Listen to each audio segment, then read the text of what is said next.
اعوذ باللہ من الشیطان الرجیم بسم اللہ الرحمن الرحیم اللہم صلی علی محمد وعلی آل محمد وعجل فرجہم السلام علیکم تحفتن یا علی علیہ السلام مدد۔ ایسے حضرات جو مختلف بیماریوں کا شکار ہوتے ہیں اور ان کے گھر میں اولاد نہیں ہوتی اور وہ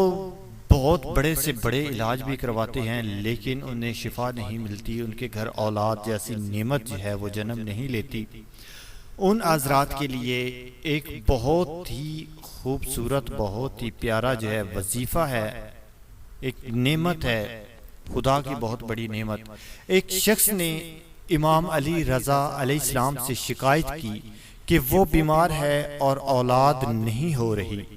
امام علی رضا علیہ السلام نے فرمایا، گھر میں بلند آواز میں آذان دیا کرو۔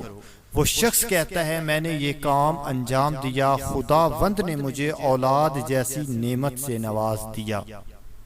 دوستوں اس میں کوئی شک نہیں ہے، خدا کا کلام ہر